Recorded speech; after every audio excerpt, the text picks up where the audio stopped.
Your $50 in cash would only buy you $49.01 worth of stuff. That is a 2% loss in purchasing power. You chose the Satoshis, 47,650 sats. Back in January, those Satoshis are now worth $53.72. That's a swing. So that's a total swing of 9.441%. Basically, it's a 10% swing over 9 months. That's insane. You know, every now and then I scrape up something. I'm going to put it in there. It was easy. I know how to do it. I think it's a good way to go. And especially nowadays when there's no telling what is going to happen. History tells us that it's going to go up because it has been going up. Past history is the best measure we got. If you have Bitcoin and the government prints more of its own money, you do well, and you believe they're going to be printing more of their own money, correct? I know they're going to be printing more of their own money, and they say it in ways that are fascinating. We need to increase the budget. We need to spend $1 billion more just to continue where we are. That's an oxymoron. The government can get to the top of its credit and just give itself more credit. If you were on a Bitcoin standard between January and now, then today, everything in the store is 10% off. Who is going to get into the banking financial transaction side of helping people who have Bitcoin and, let's say, put their savings into Bitcoin function? Right now, living on a Bitcoin standard, it's as clunky as dialing up into the internet in the 90s, and we get it. The internet has come so far in the past several decades. The same will be true for Bitcoin.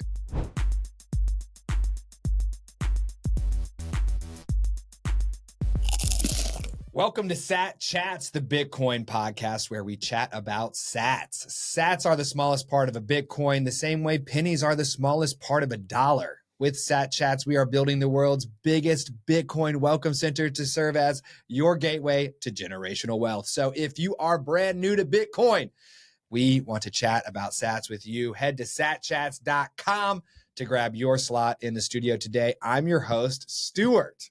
And I'm your co-host, Anna Bevan. And in the studio today, we have got number 8 Keen, who is back. So excited. It's a very special guest for me because it's also my dad. Woo! And we get to talk about this stuff offline, online, around the line, on the party line. On the party We talked about that last time. So let's jump right into the numbers for all of our Satillionaires who can't wait to see how much your Satoshis are now worth. Let's start off with this goopy stuff over here in green. If you had chosen $50 in cash back on, it was January 17th is when we taped your episode. Your $50 in cash today, September 22, would only buy you $49.01 worth of stuff. That is a 2% loss in purchasing power thanks to the trillions of dollars that the United States has added to its own centralized token supply over the past 9 months. You did not choose the $50 in cash. Bless you, sir. Oh, no. You chose the Satoshis. I did. Okay. You got 47,650 sats. Back in January. Those Satoshis are now worth $53.72. $53.72. Oh, man. That's a swing. That's a big swing. swing. So that's an increase of 7.441%. Way to go to the third. And your cash would have gone down by 2%. Yep. So that's a total swing of 9.441%. Basically, it's a 10% swing over 9 months. That's insane. That is wild. So that's like a 15% per year gain, I think. Right? 9 months? Yes. 12 months? Yeah. Okay. Oh, totally. By the end of your 12 months. I annualized it in my mind. Yeah. And that's it. And I don't know where you can go get anything 15% gain without risk Uh-huh. in the market. Like, you never know what's going to happen on the stock market. Right. And you can always find 15% gain on the stock market in hindsight. If I had done that, I'd have had a 15% gain. Right. If I'd have done that, I'm not going to talk about the 20% loss. I'd had this over here would have given me 15, would have given me 20, would have given me 100% gain. But You know what's great about the risk is huge. You know what's great about the Bitcoin, Dad? You didn't even think about it. I did Nothing. Well, I Nothing. shouldn't say I didn't think about it because I'll tell you why. Okay. Because I bought some more. Yeah. And the reason I bought more Plot twist. is I had some cash sloshing around. Uh-huh. And I decided, why not get Bitcoin? Good choice. Why not get Bitcoin? Why not? Episode title alert. Why not get Bitcoin? Well, it was easy. I know how to do it. And Your so I daughter not only talks about it have, all the time. Yeah. I not only have $53 worth of value now, I've got more than that. Yeah. And, every now and then I scrape up something, I'm going to put it in there. I think it's a good way to go. And especially nowadays when there's no telling what is going to happen in the financial market. I mean, there are a lot of people who say we're right at the boom and about to bust. Mm-hmm. And others say, oh, no, we're not just about to bust. We're a little ways away from busting. I read that this morning. That's not encouraging. No, it's not encouraging. And I just, there's a way to get out of that other, what's your green sign there, the dollar side. There's a way to get out of it and protect yourself, protect those assets. Now, you could say, well, have you put half your assets in there? No, I haven't put half my assets in there, but I'm putting assets into Bitcoin because I think history tells us that it's going to go up because it has been going up. And every stockbroker will say, past history is no measure of what the future will be or whatever their disclaimer is. Understood. However, past history is the best measure we got. Seriously. For what's next. Given the fact that we have lots of, it's like sloshing in the bathtub. We're going to have rate cuts, and that's going to have this effect, we think, but it might be this effect. We're going to print more money. I mean, we still haven't, as a country, handled the idea that we need to have a budget. We need to live inside the budget. Correct. State governments do. I mean, the federal government, I think, has made it so that state governments must. But, what's good for me is not the same thing that's going to be for you. That is going to come at some time for the United States. Maybe it's not this time right now, but when it comes, I think the people who are in Bitcoin are going to be glad they're in Bitcoin. Okay. So what you're saying, Keen, is that you're taking a look at the fact that America, the federal government, is not living inside its means. And every so often, or every single day, I think is actually what's going on. The federal government needs to make more of its own token to cover its overages. And when you look at the historical trend, when you look at the stock market, when you look at all the choices the government has made, in your mind, the only option is that they will print more and more money. And if all that liquidity is sloshing around in the bathtub, those who have Bitcoin, which is not being made out of thin air, are going to do well. So if you have Bitcoin and the government prints more of its own money, you do well. And you Right. believe they're going to be printing more of their own money, correct? Oh, I know they're going to be printing more of their own money. And they say it in ways that are fascinating. You know, we need to increase the budget, or we need to spend $1 billion more just to continue where we are. That's an oxymoron.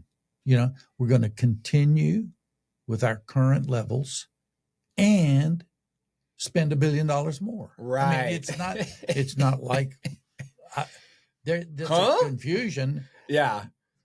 Certainly households can't do that. No. No. Comes a No. time when my credit card, I've hit the top. Yeah. When you get to the top of your credit card, that's it. You got to pay it down, you know, but the government can get to the top of its credit and just give itself more credit. What's up with that? Mhm. How does that make you feel? I was just thinking, because you were talking about Bitcoin increase in value. I don't know if there's anything really Mm-hmm. that's increased like Bitcoin. I mean, it's a really good way to buy and hold. It's incredible. It's incredible because I think it was basically trading below 3,000 up until about 2017.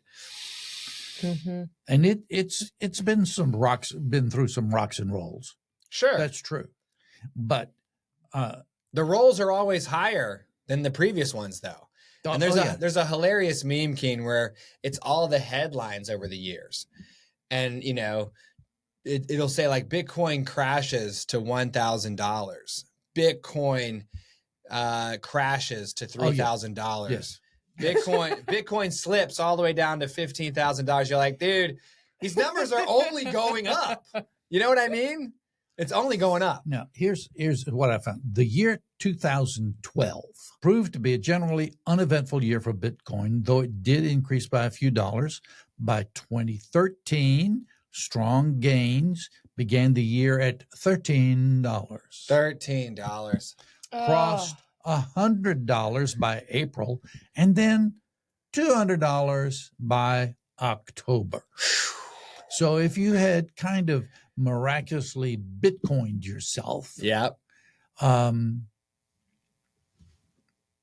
You know, you'd be worth a mint. I mean, if you had spent $130 when it was $13 and said, I'm just going to get 10 Bitcoin, see if it goes somewhere, you would now be a millionaire. Oh, Straight up. Straight up. Well, 1 to 1.5 million. Kind of insane. I think that the early miners deserve all of that credit Yeah. because I can't imagine like getting to the point where you're like, oh, okay, Bitcoin's not like a weird fad that bros are into is one step. But then going like, hey, I think I'm going to like dedicate a computer to like solve the math problem. Like that's a whole nother step. So for them to be doing that work, I think they earned every bit of that. Totally. The early adopters. Yeah. Yeah. They're like the beta people. as I was Bless them. I know. motoring over here, I Mhm. thought, all right, now the government can just say, I need more money. Mm-hmm. But as a Bitcoiner, you can't say, I just need to print some more Bitcoin. Now, there are, as I understand it, miners going on, Mhm. mining Bitcoin. They don't increase the number of Bitcoin in the Bitcoin universe by that much. No. Part of Bitcoin's value is that the miners are not making a whole lot more of it each day. And I actually have some numbers for you, Keith. That was one of the things I was interested in asking and hearing about. Well, I got you right here. The stock to flow is what Saifedean Ammous talks about in the Bitcoin Standard. So Is that the name of the book? the Bitcoin Standard, yes. Yes, okay, it is the bomb. So the stock, let's start, we'll start with the US dollar, then we'll go to gold, then we'll go to Bitcoin, okay? So first we're going to figure out the stock of US dollar. And what that means is, well, how much US dollars are there? Yeah. Well, the United States has decided that calculating the amount of US dollars in circulation would cost too much money. That is insane. In other words, we don't know and we're not going to care. It's just, Some other people may care, but we are not going to care. it really blows my mind how many people feel like Bitcoin is a meaningless token, and how many people and how they feel like their US dollar is a meaningful token. So we don't know what the stock of US dollars are. So there's no way to understand what the flow is, because the flow says, well, if there's 10 US dollars total, then the stock is 10 US dollars. If you add $1 to that, then the flow is 10%, because you've added, if 10 is 100, then 1 represents a 10% increase. So the stock would be 10, the flow would be 10%. Since we don't know what the stock is, it's impossible to calculate the flow. So they just let it flow, okay? They're like a bizarro fiat Elsa. So the stock, no idea. The flow, no idea. Okay. Should this be my money? No, this should not be my money. Should I use this money when I need to buy something from someone who accepts it? Of course. Absolutely. Now, let's move on to gold. Gold is also money. How much gold is there? I was just listening to this on the way over. There's like, maybe it was like 300 million troy ounces is above the ground. I don't know. All I know is that we know how much gold there is, because you can go, hey, how much gold is there, guys? Like, well, let's go to where the gold is. It's this much. It's here. Could you imagine someone saying, well, it would cost me too much gold to calculate how much gold there is? What do you mean? What do you mean? So we know how much gold there is. It's however many troy ounces. Great. We know how much gold the gold miners are pulling out of the ground. Right. And it is enough gold to add 1.7% back on top of the current supply. You could also think about it like this. The supply of gold is inflating by 1.7% each year. So if you're going to store, so should you use gold as a medium of exchange?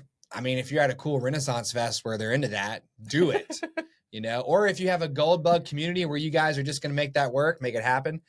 Do you want to store your value in gold? Well, I mean, if my options are save in dollars or save in gold, if they're adding 1.7% a year. I think we're adding much more than that in dollars. Oh, yeah. I mean, insane. You craziness. So anyways, so the stock to flow ratio of gold, 1.7%. Okay. That's better than we don't know how much percent. Right. So we're already good there. Bitcoin, there will only ever be 21 million, period. It cost me no dollars to calculate that, because in the protocol itself, it says there's only ever going to be 21 million. How much is out there now? Right now there is, and this was a good question on TikTok Next Block, and I think my mom lost the game on this question because she asked Chappie for the answer and Chappie got it wrong. But right now there is about 19.9 million Bitcoin that has been issued. So we got about 1 million Bitcoin left, but it's going to take over 100 years for the miners to unlock that out of the network through their mining power. Okay.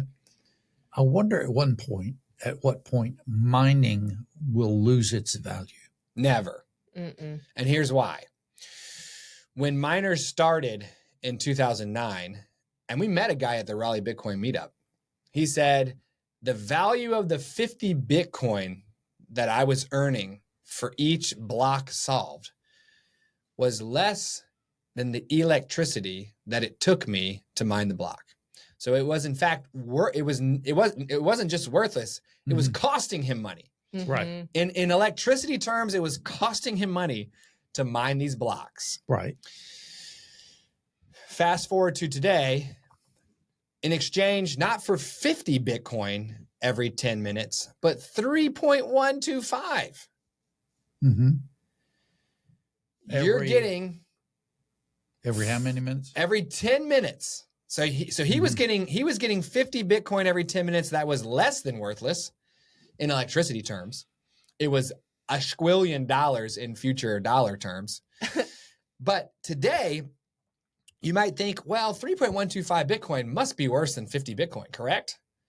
Well, 3.125 Bitcoin is like $400,000.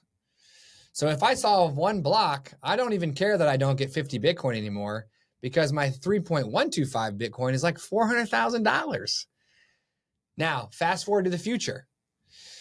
Bitcoin is not $115,000 anymore. Bitcoin is $1 million a coin. Okay. Bitcoin is $10 million a coin.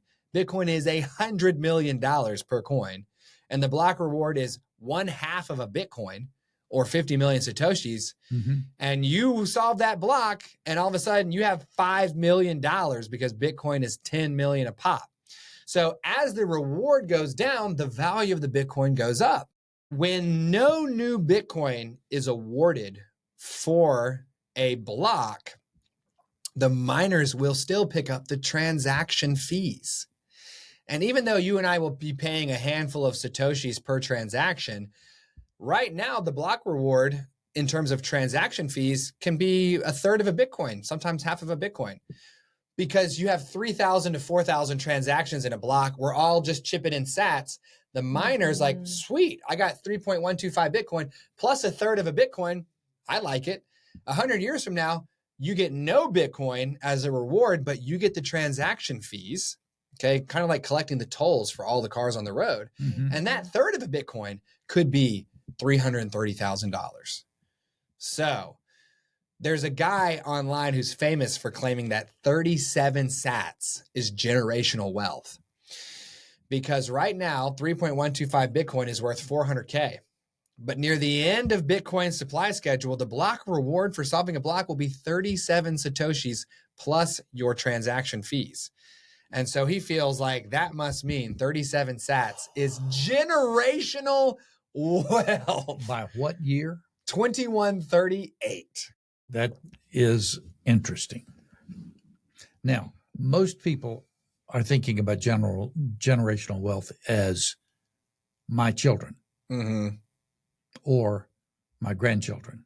The thing is, everybody's got to value that generational wealth and hold it or use it for investment as a commodity, you know, as a something like that. So, here's what I'll say, because I get your point.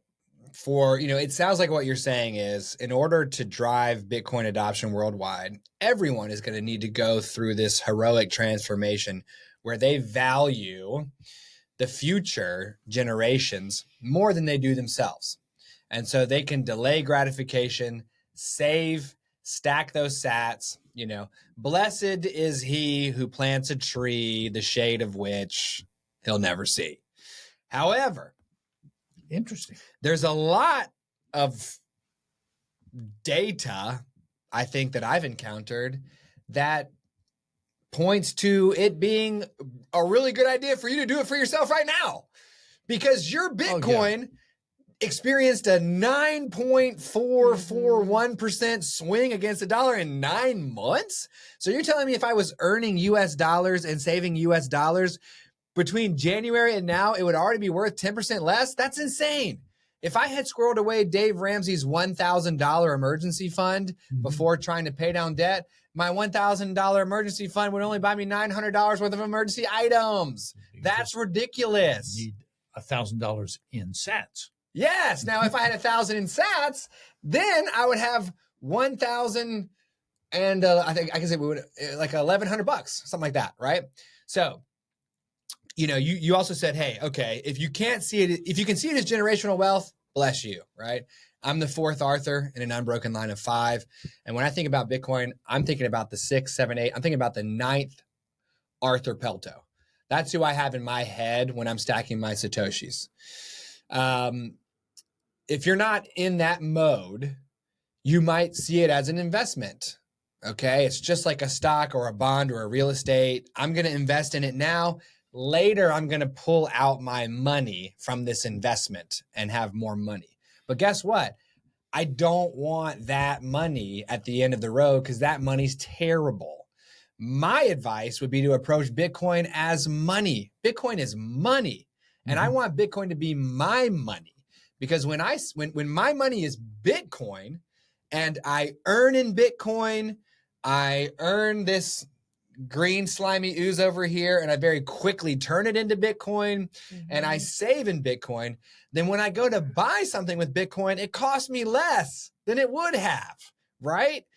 If you were on a Bitcoin standard between January and now, then today you would go into Lowe's and the leaf blower would be 10% off. The lawnmower would be 10% off.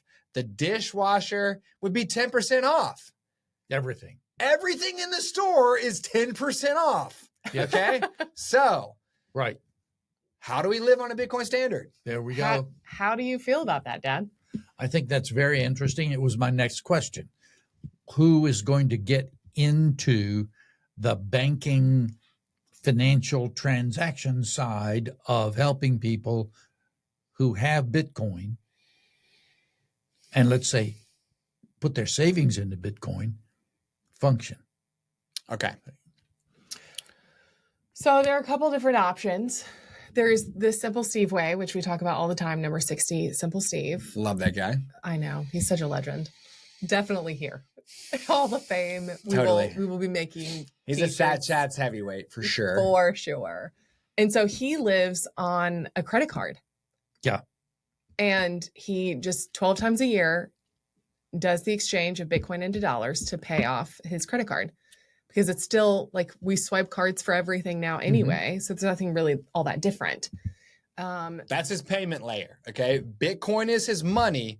His payment layer is the credit card because it's accepted everywhere and it's free money for 30 days, which he uses to allow the value of his Bitcoin to go another 30 days before he needs it.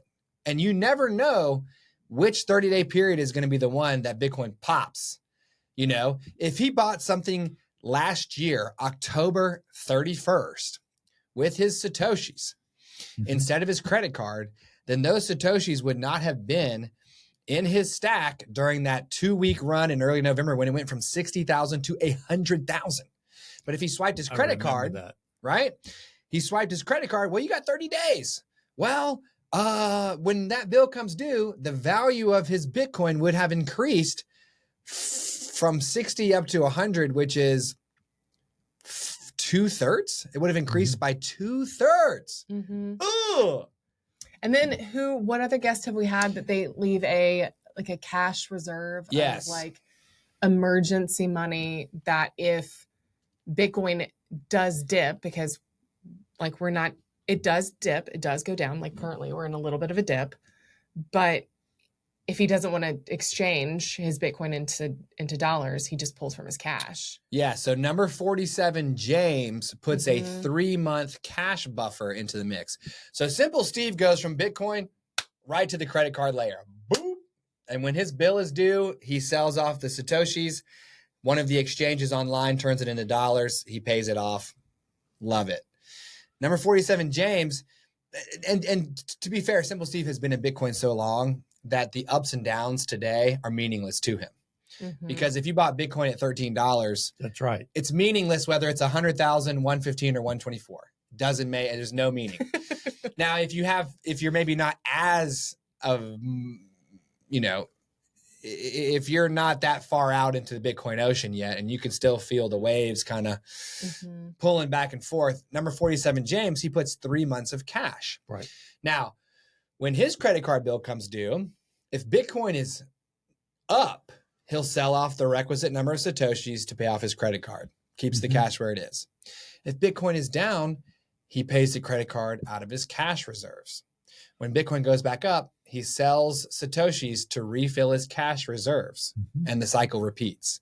Now, these are methodologies for living on a Bitcoin standard yourself. When you live in a world where the US dollar is more commonly accepted, you could either go from Bitcoin straight to a credit card, Bitcoin with cash to a credit card. Number 14, Robert, he actually has 1 month of cash, 3 months of gold. The rest is in Bitcoin. And he kind of has a dugout on deck batting box approach to his life. But what I heard you ask is which company is going to help someone like me live on a Bitcoin standard? And there's 2 parts to that. Number one, the best thing we can do right now is just accept that living on a Bitcoin standard is clunky. The same way I had to go into the guest room of my house growing up as a middle schooler, make sure that the phone was connected into the computer, double click AOL, and then listen to go, and then I'm browsing the internet through the AOL window. You know what I'm talking about? And the little email, you've got mail, and it's everything is so clunky and so early. And then I'm about to chat up some girl on AOL Instant Messenger, and hoping that my away message is cool enough. And then bam, I get cut off because my mom picks up the phone to call somebody. I'm like, Mom, I'm on the internet. Right now, these days, it's just, whoop, it's super easy. But it was extraordinary at the time. Yes. And Bitcoin is extraordinary now, but admittedly, attempting to live on a Bitcoin standard is clunky, and it's for people who are just passionate about it, and they're okay with the extra steps required, right? Over time, companies like Strike are going to make it easy for everyone. Strike is operated by Jack Mallers, who is, by every stretch of the imagination, a total Bitcoin Chad, who actually gave a presentation at the Bitcoin conference in 2021 and said, Bitcoin is the hill that I will die on. This guy is no joke for Bitcoin. That's pretty serious. And he started off with a Bitcoin exchange, just like Bitcoin Well or River or Fold or whatever. You take your money there, they turn it into Bitcoin and send it back to you. He's adding stuff to his platform that allows you to take your paycheck, and you normally would hook your bank account in and your employer pays you through direct deposit. Nah, you can have it sent directly to Strike and he converts it to Bitcoin right then and there for you. And so your Bitcoin is with Strike. Then you can connect in your bills and you can pay your bills directly with your Bitcoin, thanks to Strike basically abstracting away the different connections and the layers. So the point here is, number one, it's clunky. I don't care if it's clunky, because if I can get a 10% swing in 9 months, what can I get in 9 years? Yeah. Right. Number two, platforms like Strike are making it less clunky so that more people are likely willing to adopt it. Right. I'm assuming he's cutting down the cost per transaction, because right now there is a transaction cost. You do have to pay a fee to make a transaction on the Bitcoin network. And I'm sure Jack Mallers and Strike are operating their business in a way that makes it profitable for them to do this for us. No matter what, you're still coming out on top. The transaction fee for using the US dollar is built in, and you have no choice. True. That fee, that cost is baked in, and it's getting worse all the time. I only pay a transaction fee in Bitcoin when I do something with my Bitcoin, right? Instead of being taxed out of my income to maintain the roads, I only pay for the roads when I'm on them. And I'll definitely take that over the alternative. So I just feel like there's so much more that we could talk about with your dad here today. There's so much more to Bitcoin than we will ever fit into a single chat about sats. And one thing we've learned today is there's more to Bitcoin than we will ever be able to fit into 2 chats about sats. So much more. Right? I want to ask you, because we ask each of our guests if they'd be willing to come back on in 9 months to give us an update on their Bitcoin baby. In this case, you would be like giving us an update on your Bitcoin toddler at the 18-month. Yeah. That's right. So would you be willing to do that? Absolutely. Let's absolutely go. So let's recap with number 8. Your Bitcoin increased over 9% over the past 9 months. If you had taken the cash, it would have gone down 2%. The cash would have gone down. No, yeah. I'm sorry. It was like a 7.5% increase. But the gap between the cash value and the set yes. Value. Yeah. The cash went down, the Bitcoin went up. So it was almost a 10% swing between the two. Insane. We talked about how you had decided to buy more in the interim and that you kind of just, whenever you had cash sloshing around, you were putting it into Bitcoin, increasing your position there, which I really love. That reminded you of the fact that something else is sloshing around, and it's all the freaking dollars that the United States is printing every day, and how in order to continue operating at the current budgetary levels, the federal government needed to pass a spending bill for $1 billion, which literally is a logical fallacy. Correct. It blows the mind. To require $1 billion to spend the same amount is this. I mean, how can they do it? Doesn't make any sense whatsoever. Is government. And what we didn't talk about was, when does that stop working? Oh, okay. And that's a whole different topic. Yep. For the next one. And you need to speak to somebody from Greece.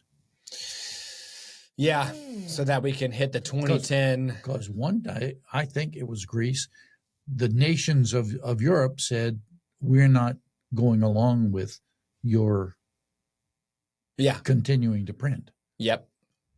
Yeah, 2010, I think they defaulted. It's been very hard. And the only people for whom it will be not very hard are people who own Bitcoin or gold. Yes. And we talked about dollars, gold, Bitcoin, stock to flow. Right. We don't know how much money we don't know how many dollars there are or how many more are being increased, how many more are being added on top. We know how much gold there is and that they're adding about 1.7% each year. We didn't actually get around to this figure because we got sidetracked with miners, but there's 21 million Bitcoin. And right now the flow of new Bitcoin is 0.8%. So 1.7% of gold is being added on top of the pile. 0.8% Bitcoin is being added onto the pile. And over time, as that reward is chopped in half, it'll go down to where the stock to flow ratio is nothing. No new Bitcoins being added. And it will be totally thebomb.com. So if you want to store your value in something that is only growing so much each year, the best option is Bitcoin. And over time, it won't be growing at all, and it'll just lock in. Hold in. What would be growing would be the value. Correct. I mean, the number of them, if I understand you right, the number of them doesn't grow, but the value would grow because demand would increase. Yep. Yes, 100%. Now you have a whole different dynamic going on. Yes. But I'll never live to see that. Well, keep stacking sats and you might be able to just jump into another human body at some point. You know what I mean? Cryogenic chamber. Or they'll clone a version of you and you'll just jump into a younger version. You never know. You don't know. Lots of options. You're a technologist, okay? I don't know. There has to be a vote as to whether they would reproduce me or not. I don't know. So then we transition from there over to how to live on a Bitcoin standard. Right. Simple Steve has a very simple approach, and it is beautiful. And my wife is considering it, which is incredible. Wow. In like a far off way. Oh, okay. But the most like for whatever reason, I would view living on a number 60 Simple Steve Bitcoin standard as like you're really committed to Bitcoin. But it's so simple that even my wife was like, actually that makes sense to me. I was like, wow. We talked about a couple different options for doing it on your own, but it's as clunky as dialing up into the internet in the 90s, and we get it. The internet has come so far in the past several decades. It's so easy to use. The same will be true for Bitcoin. Exactly. The same will be true for Bitcoin. And companies like Strike are making it easier and easier and easier to live more and more on a Bitcoin standard. So we will check in with you in 9 months to see if Anna Bevan has been able to get you to live on a Bitcoin standard. But until then, we are going to jump right into the center of the charcuterie board. Excellent. Dad, do you remember what you selected last time? No. Okay, I'm gonna take a guess here. I'm gonna say jalapeno lime. Oh, Is that a bad guess? yeah, that's. What did we? Lime something, yes. Was it? I'm fairly confident it was lemon dill. No. What? Yeah. Okay. Maybe. There were fewer choices last time. Yeah. That's possible. Because what are the options again? Hummus. Classic. What's the Classic. original? Lemon garlic. Maybe it was like a lemon garlic or something. I could see a lemon garlic. Yeah. Oh, I don't know, because Mom was real hot on lemon dill. Yeah. So, anyway, so you have selected French onion. Fat glob. Get yourself a fat glob. Oh, Bad break. That's a bad break. Ooh. That is. That's a rough Holy break. moly. Oh man, But that's look at bad. Dad coming in to help I out. got That's nice. I got Look the at- L of it. Yeah. He did. Because I like the small piece. So French onion has been a favorite of the show recently. Yeah, it's so a lot good. of guests are loving it. And He's going right in there. just going in. Whoa. I didn't know the protocol. Cheers. Cheers.